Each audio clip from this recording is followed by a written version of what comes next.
नक्कली भुटानी शरणार्थी प्रकरणमा छानबिनका लागि उच्चस्तरीय समिति गठन गर्न सांसदको माग, विषयान्तर गर्न नहुने भनाई। कृषि उत्पादनमा प्रयोग हुने ठूला मेसिन वर्षेनी विदेशबाट आयात गर्नुपर्ने बाध्यता, मर्मत सम्भार र प्रयोगमा आउने समस्या समेत हट्न सकेन।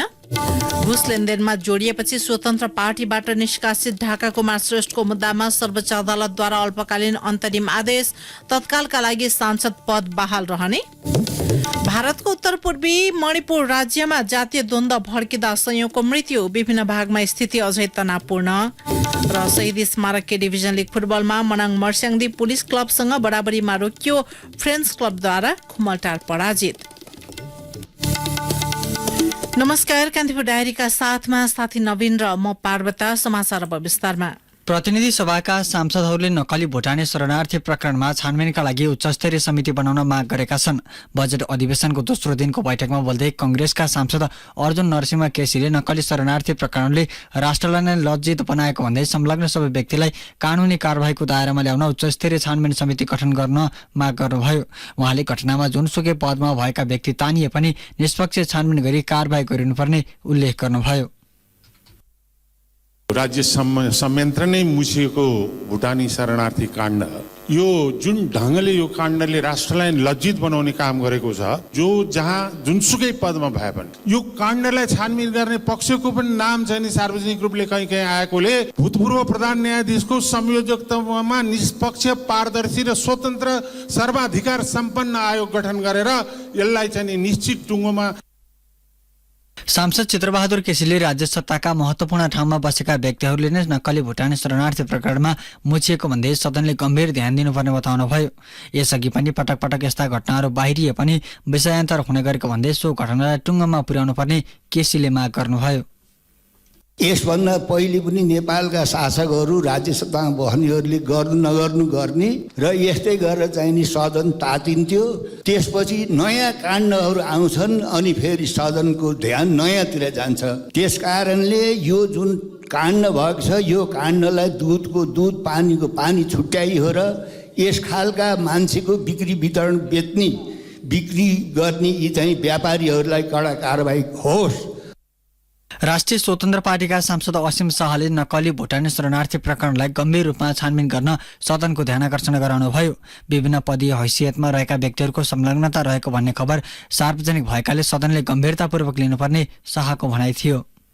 अहिले प्रधानमन्त्रीज्यूले रिलिज गर्नुभएको भुटानी शरणार्थीको ट्रेलर सदनदेखि सदनसम्म ब्लकबस्टर भएको छ।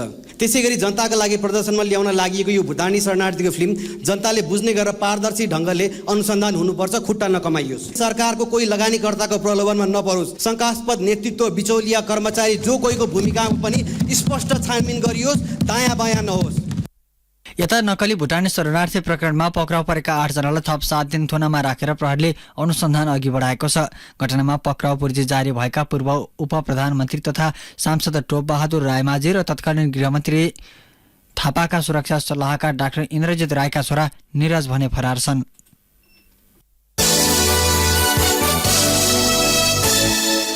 अब कान्तिपुर सविस्तार।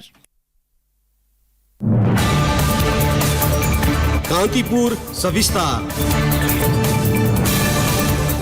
मुलुकमा करिब 80% कृषकसम्म कृषि मेसिनरीको पहुँच पुगेको छ। हँसिया, कुटो, कोदालो, मेसिनका पार्ट पूर्जा जस्ता कृषि मेसिनरीको उत्पादन स्वदेशमै भए पनि ठूला खालका मेसिन वर्षेनी करिब 8,000 को हाराहारीमा विदेशबाट आयात गर्ने गरिएको छ। त्यस्ता खालका मेसिनको मर्मत सम्भारमा देखिने जटिलता मात्र नभई आयातित सामग्री प्रयोग गर्न पनि समस्या हुने गरेको पाइएको जानकारहरूको भनाइ छ। मुलुकको कृषि क्षेत्र मुख्यतया परम्परागत हाते यन्त्र र जमिन तयार गर्न पशुद्वारा सञ्चालित काठे हलोमा नै निर्भर भएको पाइन्छ। समयको माग, सरकारी निकायको प्रयास र निजी क्षेत्रको लगानीले पछिल्लो समय तराई एवं केही पहाडी क्षेत्रमा कृषि मेसिनरीले गति लिन थालेको छ। फलामे हलो, tractor, power tiller, pump set, sprayer, thresher, धान कुट्ने पिस्ने मिल, तेल पेल्ने मिल, ढुवानीको लागि टेलर आदिको बढ्दो प्रयोग भएको पाइन्छ। यस्तै गाई भैँसी फार्महरू, कुखुरा पालन, चल्ला उत्पादन, दाना उत्पादन, दुग्ध प्रशोधन तथा दुग्धजन्य पदार्थको विविधीकरणमा कृषि मेसिनरीको प्रयोग बढ्दो छ। हाल तराईका जिल्ला र केही पहाडी उपत्यकामा कृषि मेसिनरी सेवा भाडामा दिने प्रचलन सुरु भएको छ। तराईका केही जिल्लाहरूमा कम्बाइन हार्भेस्टरको सफल प्रयोग, धान रोप्ने मेसिनको सुरुवात भएको छ। पहाडी जिल्लाहरूमा मिनी टिलर प्रविधि प्रति कृषकको आकर्षण बढ्दो छ। यसै गरी दुग्धजन्य व्यवसायमा संलग्न कृषक समूह, समिति र सहकारीहरूले साना तथा मझौला स्तरका डेरीहरूमा चिस्यान केन्द्रको स्थापना, lacto machine, cream separator, ice cream बनाउने मेसिन, दूध दुहुने मेसिन जस्ता उपकरणको प्रयोग दिनाहुदिन बढ्दै गएको पाइन्छ। हाल विदेशबाट आयातित कृषि यन्त्रमा निर्भर हुन परिरहेको कृषक बताउँछन्। मर्मत सम्भार र पाठपूर्जा सरल नहुनु, सुलभ कर्जा प्रवाहमा कठिनाई, कृषि प्रयोजनका विभिन्न यन्त्रहरू अन्य कार्यमा प्रयोग हुने, ठूलाखाले कृषि मेसिनरीका लागि भारतबाट चालक नै आउने गरेको रूपन्देहीका कृषक अगुवा देव धवलको भनाइ छ। औजार चलाउने, हामीले त्यो बनाउने र अन्य समस्याहरू जस्तै त्यो औजारहरू बिग्रियो भने त्यो औजार कहाँबाट खरिद गर्ने, रिपाउने, त्यसको समस्याहरू पनि छन्। त्यसमध्ये विभिन्न कम्पनीका फरक औजारहरू किसानले कुन कम्पनीको राख्दाखेरि ठिक हुन्छ भन्ने थाहा हुँदैन। त्यसले गर्दा किसान ठगिने, कम्पनी चलाउने अपरेटरहरू प्राय धेरै जसो इन्डियन नै आउँछन्। सरकारी तथ्याङ्क अनुसार मुलुकमा ट्र्याक्टरको संख्या 14,000 बढी, मिनी टिलर करिब 12,000 र पावर टिलर 2500 प्रयोगमा छ।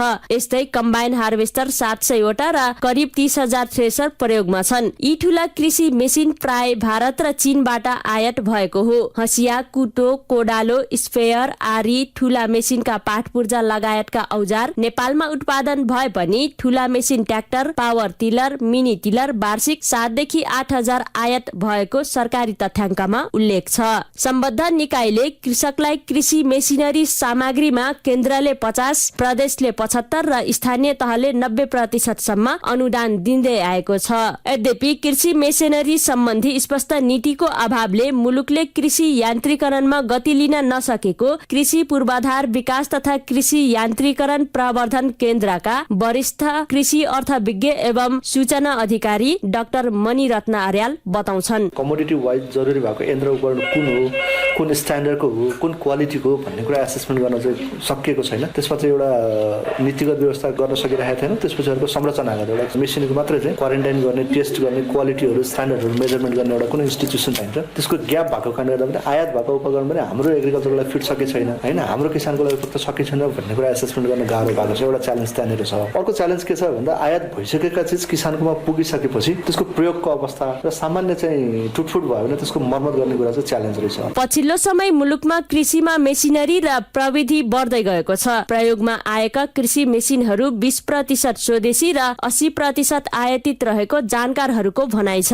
कृषि मेसिनरी र आधुनिक प्रविधिहरू करिब 80% कृषकको पहुँचमा पुगेको छ। तर कृषि मेसिनरी र प्रविधिमा मुलुकले सोचे अनुरूपको प्रगति गर्न नसकेको नेपाल कृषि मेसिनरी व्यवसायी संघका अध्यक्ष खोजराज कटुवालको भनाइ छ। किसानको संख्या अहिले तपाईको लगभग झन्डै 80% किसानको हातमा औजार प्रविधिहरू पुगिसकेको छ, आधुनिक प्रविधिहरू। तर जुन स्केलमा जानुपर्ने हो त्यो स्केलमा पुगेको छैन, थोरै पुगेको छ। अहिले सबै आयात भएर चलाइरहेको छ। मुलुकको 30,91,000 हेक्टर खेती योग्य क्षेत्रफलका लागि पर्साको वीरगञ्ज स्थित कृषि औजार कारखाना 2024 सालमा स्थापना भएको थियो। तर सो औजार कारखाना विक्रम सम्वत 2059 सालमा बन्द भएदेखि वर्षेनी अर्बौं रुपैयाँको कृषि औजार आयात भएको सम्बद्ध निकायको भनाइ छ। तर पछिल्लो समय सो कारखाना सञ्चालनको प्रयास भएको छ। सरकारले सो कामका साथै मुलुकलाई कृषि मेसिनरी मैत्री बनाउनका लागि राष्ट्रिय कृषि नीति 2061, कृषि व्यवसाय प्रवर्धन नीति 2063, कृषि विकास रणनीति 2015 देखि 2035, कृषि यान्त्रिकरण प्रवर्धन नीति 2071 संशोधन, कृषि पूर्वाधार विकास तथा कृषि यान्त्रिकरण प्रवर्धन कार्यक्रम सञ्चालन कार्यविधि 2075 र वार्षिक बजेट तथा 15औं पञ्चवर्षीय आयोजनाबाट प्राथमिकता दिएको डाक्टर अर्यालको भनाइ छ।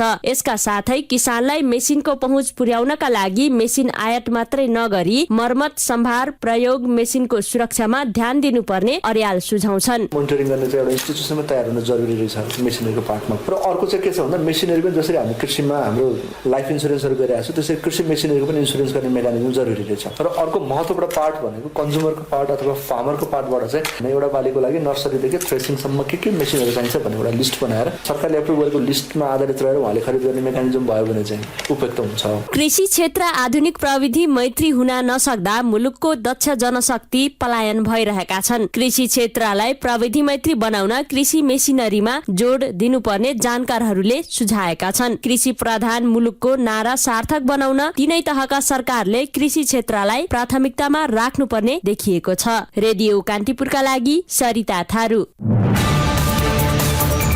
कान्तिपुर सविस्तार। कान्तिपुर सविस्तारपछि कान्तिपुर डायरीमा अब ब्रेकको पालो। ब्रेकपछि अब बाँकी प्रसङ्ग। राष्ट्रिय स्वतन्त्र पार्टीले कारबाही गरेका सांसद ढाका कुमार श्रेष्ठले दायर गरेको मुद्दामा सर्वोच्च अदालतले अल्पकालीन अन्तरिम आदेश जारी गरेको छ। सर्वोच्च अदालतका न्यायाधीश तिलप्रसाद श्रेष्ठको एकल इजलासले सांसद श्रेष्ठलाई कारबाही गर्नुको कारण माग गर्दै अल्पकालीन अन्तरिम आदेश जारी गरेको सर्वोच्च अदालतले जनाएको छ। श्रेष्ठले स्वास्थ्य तथा जनसङ्ख्या मन्त्री बन्नका लागि पार्टीको कोर टिमले 2.5 करोड रुपियाँ मागेको र त्यसको व्यवस्थापन गर्न मेडिकल व्यवसायी दुर्गा प्रसादसँग गरेको फोन संवादको अडियो सार्वजनिक भएपछि रासपाले साधारण सदस्य समेत नरहने गरी कारबाही गर्दै संसदबाट हटाएको थियो। सोही कारबाही कानून सम्मत नभएको भन्दै श्रेष्ठ सर्वोच्च अदालत पुग्नु भएको थियो। श्रेष्ठले राष्ट्रिय स्वतन्त्र पार्टीको केन्द्रीय आचरण तथा अनुशासन समिति लगायतलाई विपक्षी बनाएर सर्वोच्चमा मुद्दा दायर गर्नु भएको हो। सर्वोच्चले सो मुद्दामा अल्पकालीन अन्तरिम आदेश जारी गर्दै छलफलका लागि दुवै पक्षलाई 15 दिनभित्र उपस्थित हुन आदेश दिएको छ। पार्टीले कारबाही गरे भने श्रेष्ठको सांसद पद तत्कालका लागि कायमै रहने देखिएको छ। अदालतको आदेशपछि श्रेष्ठको सट्टामा सिफारिस रासोपाकी नेत्री बिन्दवासिनी कम्साकारलाई सांसद बन्ने बाटो रोकिने भएको छ। प्रधान न्यायाधीश नियुक्ति लगायतका विषयमा छलफल गर्न संवैधानिक परिषदको बैठक कहिले बसिरहेको छ। प्रधानमन्त्री पुष्पकमल दाहाल र प्रतिपक्षी दलका नेता एमाले अध्यक्ष केपी शर्मा ओलीबीचको सहमति अनुसार आज बैठक बोलाइएको हो। यसअघि वैशाखको पहिलो साता बसेको परिषदको बैठकमा प्रधान न्यायाधीश नियुक्तिका लागि सिफारिसमा सहमति भएको थिएन। सर्वोच्च अदालत कायम मुकायम प्रधान न्यायाधीशको नेतृत्वमा रहँदा प्रधान न्यायाधीश नियुक्ति गर्नुपर्ने दबाव संवैधानिक परिषदलाई परेको सुनवाई समिति गठन भइ नसकेका कारण जटिलता भने कायमै छ। संवैधानिक परिषदबाट प्रधान न्यायाधीश नियुक्त गर्ने विषयमा निर्णय भए पनि संसदीय बार एसोसिएसनले प्रधान न्यायाधीश नियुक्तिको विषयमा सरकारलाई लगातार दबाव दिँदै आएको छ। 14 महिनादेखि सर्वोच्च अदालत कायम मुकायमकै भरमा चलिरहेको छ।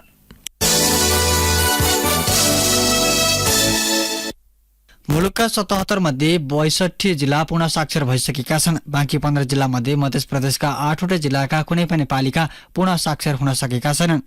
मुलुकका कुल 753 स्थानीय तह मध्ये 175 पूर्ण साक्षर हुन सकेका छैनन्। ती मध्ये 136 स्थानीय तह मधेसकै छन्। एक सामग्री मुलुकमा शिक्षाको ज्योति बाल्ने मध्य प्रदेशको शिक्षा स्तर निरन्तर खस्केको भन्दै सरोकारवालाहरूले चिन्ता व्यक्त गरेका छन्। शिक्षा तथा मानव स्रोत विकास केन्द्र र मध्य प्रदेश शिक्षा विकास निर्देशनालयको सहयोगमा आयोजित कार्यक्रममा सहभागी सरोकारवालाहरूले यस्तो चिन्ता व्यक्त गरेका छन्।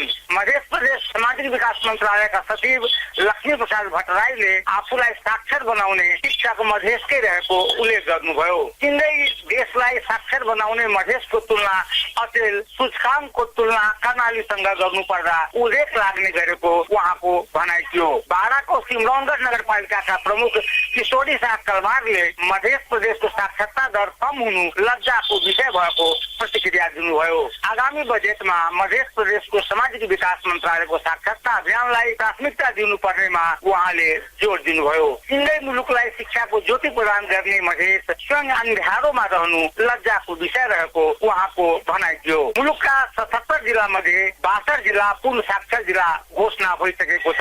बाँकी 15 जिल्ला मध्ये मध्य प्रदेशका 8वटै जिल्लाका कुनै पनि पालिका पूर्ण साक्षर हुन सकेका छैनन्। भौगोलिक विकटताका बावजुद पनि कर्णाली प्रदेशका 10 जिल्ला मध्ये मुगु, जुम्ला, हुम्ला, कालीकोट र डोल्पा बाहेकका 5 जिल्ला पूर्ण साक्षर जिल्ला घोषणा भइसकेका छन्। मुलुकका कुल 753 स्थानीय तह मध्ये 175 पूर्ण साक्षर हुन सकेका छैनन्। ती मध्ये 136 स्थानीय तह मधेसकै छन्। नेपालको संविधान 2072ले माध्यमिक तहसम्मको शिक्षा स्थानीय तहको अधिकार क्षेत्रमा राखेको छ। तर शिक्षा जस्तो विषयमा स्थानीय तह विभागका जनप्रतिनिधिहरूले खासै चासो राखेका छैनन्। साक्षरता अभियान मात्र होइनन्, गुणस्तरीय शिक्षाको जिम्मेवारी स्थानीय तहले लिनुपर्ने देखिन्छ। शिक्षा तथा मानव स्रोत विकास केन्द्रका उपमहानिर्देशक श्री प्रसाद भट्टराईले साक्षरतालाई मानवाधिकारसँग जोडेर हेर्नुपर्ने बताउनुभयो।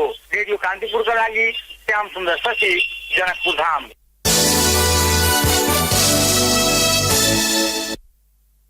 नेपालमा पछिल्लो पटक 57 जनामा कोरोना भाइरस संक्रमित थपिएका छन्। स्वास्थ्य तथा जनसंख्या मन्त्रालयका अनुसार 1931 जनामा गरिएको नमूना परीक्षणमा सो संख्यामा संक्रमण पुष्टि भएको हो। हाल नेपालमा सक्रिय संक्रमितको संख्या 147 जना रहेको छ। 27 जना कोरोना संक्रमित संक्रमणमुक्त भएका छन्। त्यस्तै संस्थागत आइसोलेसनमा 21 जना, आइसियुमा 21 जना रहेको मन्त्रालयले जनाएको छ। आइसियुमा 7 जना र भेन्टिलेटरमा 1 जना संक्रमितको उपचार भइरहेको मन्त्रालयले जनाएको छ। कान्तिपुर डायरीमा अब रूपन्देही डायरीको पालो। रूपन्देही डायरीबाट सञ्जु पौडेलको नमस्कार। रूपन्देहीको रोहिणी गाउँपालिका वडा नम्बर 3 मा 50% अनुदानमा कृषकहरूलाई पम्पसेट वितरण गरिएको छ। 3 नम्बर वडा कार्यालय धक्धहीमा सोमबार आयोजित कार्यक्रममा 20 वटा पम्पसेट वितरण गरिएको हो। कार्यक्रममा बोल्दै रोहिणी गाउँपालिकाका कृषि शाखा प्रमुख जितेन्द्र यादवले कृषि उपकरणमा कृषकको पनि लगानी भए अपनत्व हुने भएकाले 50% अनुदानमा वितरण गरिएको बताउनु भयो। उहाँले मेसिनरीको रेखदेख मर्मत सम्भारमा ध्यान दिन कृषकहरूलाई आग्रह गर्नुभयो। रोहिणी गाउँपालिकाका प्रवक्ता तथा वडा नम्बर 3 का वडा अध्यक्ष वीरबहादुर छेत्रीले कुनै पनि किसानलाई भेदभाव नगरिएको बताउनुभयो। सामुदायिक विद्यालयको शिक्षण सिकाइ सुधार गर्ने उद्देश्यका साथ तिलोत्तमा नगरपालिकामा शिक्षकहरूलाई 1 हप्ते सामाजिक तथा सृजनात्मक कला शिक्षणमा लोकबाजा, लोकगीत तथा चित्रकला सम्बन्धी आधारभूत सिपमा आधारित प्रशिक्षण कार्यक्रम थालिएको छ। आधुनिक प्रविधिको विकाससँगै बालबालिकाहरूमा शैक्षिक सिकाइ कमजोर भएको भन्दै शिक्षकलाई कला मार्फत शिक्षण विकास गराउन थालिएको हो। तिलोत्तमा नगरपालिकाको आयोजनामा साधना सांस्कृतिक कला केन्द्रको व्यवस्थापनमा नगरभित्र रहेका सामुदायिक विद्यालयका शिक्षकहरूलाई कला संस्कृतिलाई शैक्षिक पाठ्यक्रमसँग जोड्ने गरी तालिम सुरु गरिएको साधना सांस्कृतिक कला केन्द्रका व्यवस्थापक प्रियंका थापाले बताउनु भयो। कार्यक्रमबाट कला संस्कृतिको संरक्षणसँगै शिक्षक विद्यार्थीहरूलाई सिकाइमा सहयोग मिल्ने उहाँले दावी गर्नुभयो। झिकाउ टिकाउ सिकाउ विद्यालय शैक्षिक सुधार कार्यक्रम हाम्रो अभियान नारासहित सुरु भएको 1 हप्ते तालिममा बोल्दै तिलोत्तमा नगरपालिकाका उपप्रमुख जागेश्वर देवी चौधरीले नगरभित्रका विद्यालयको शैक्षिक विकास र विद्यार्थीहरूको सिकाइ बढाउन तालिम फलदायी हुने दावी गर्नुभयो। गौतम बुद्धको जन्मस्थल लुम्बिनीमा दोस्रो संस्करणको अन्तर्राष्ट्रिय ट्राभल मार्ट हुँदैछ। नेपाल पर्यटन बोर्डको सहयोगमा Nepal association of tour and travel agents नाटाले गौतम बुद्धको जन्मस्थल लुम्बिनीमा दोस्रो संस्करणको बुद्धिस्ट इन्टरनेशनल ट्राभल मार्ट अर्थात् BITM गर्न लागेको हो। यसअघि सन् 2019 मा पहिलो पटक BITM भएको थियो। वैशाख 28 गतेदेखि सुरु हुने मार्टमा झण्डै 40 देशका पर्यटनविद, व्यवसायी तथा टुर अपरेटर सहभागी हुने BIMT का संस्थापक तथा नाटाका निवर्तमान अध्यक्ष अच्युत गुरागाईले जानकारी दिनुभयो। हवस् त रूपन्देही डायरी आजलाई यति नै। सञ्जु बिदा हुन्छु, नमस्कार। रूपन्देही डायरीपछि कान्तिपुर डायरीमा पुनः ब्रेकको पालो। अब आर्थिक प्रसंग। नेपाल विद्युत प्राधिकरणले काठमाडौँ उपत्यकामा विद्युत प्रसारण तथा वितरण प्रणाली सुधारका लागि 220 केवी को रिङ लाइन बनाउने भएको छ। रिङ लाइनका लागि उपत्यकामा उच्च क्षमताका 8 वटा सब स्टेशन निर्माण गरिरहेको प्राधिकरणले जनाएको छ। काठमाडौँ उपत्यकामा 400, 200 र 132 केवी क्षमताका सब स्टेशन निर्माणाधीन छन्। प्राधिकरणका कार्यकारी निर्देशक कुलमान घिसिङले काठमाडौँ उपत्यकाभित्रको विद्युतको बढ्दो माग धान्न र आपूर्तिलाई भरपर्दो तथा गुणस्तरीय बनाउन निर्माणाधीन सब स्टेशन आयोजना जतिसक्दो छिटो सम्पन्न गर्ने गरी काम भइरहेको बताउनुभयो।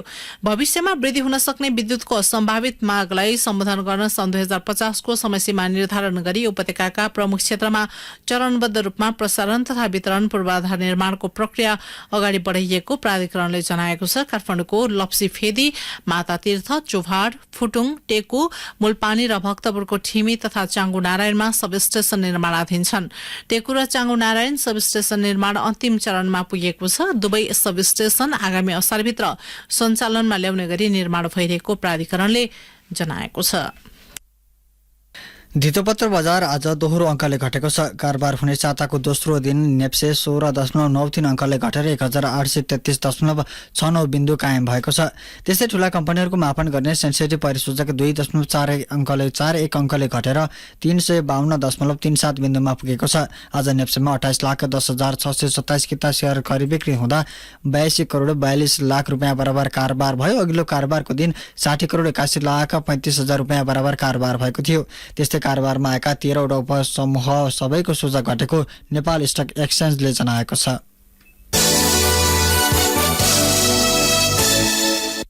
अब अन्तर्राष्ट्रिय प्रसङ्ग।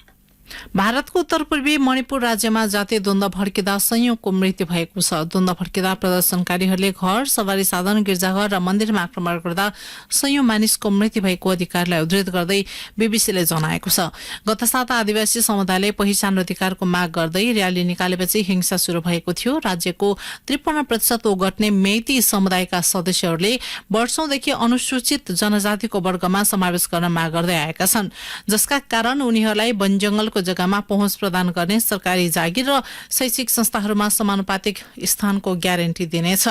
पहिले नै अनुसूचित जनजातिको रूपमा मान्यता पाएका समुदायहरू, विशेष गरी पहाड़ी जिल्लाहरूमा बसोबास गर्ने कुकीहरू मेइतीको माग स्वीकृत भएमा आफ्नो पुर्खाले ओगटेको वन भूमिमाथिको नियन्त्रण गुमाउने चिन्ता व्यक्त गर्दै आएका छन्। भारतका गृहमन्त्री अमित शाहले मणिपुरको स्थिति नियन्त्रणमा रहेको बताउनु भएको छ। जनतालाई शान्ति कायम राख्न उहाँले अपील समेत गर्नुभएको छ।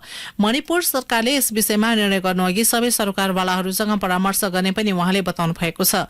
राज्यमा शान्ति व्यवस्था कायम गर्न हजारौं सेना तैनाथ गरिएको छ। यस्तै अन्य धेरै जिल्लाहरूमा कर्फ्यू लगाइएको छ र इन्टरनेट पहुँच समेत बन्द गरिएको छ। राज्यका विभिन्न भागमा स्थिति अझै तनावपूर्ण रहेको भारतीय सञ्चार माध्यमले जनाएका छन्।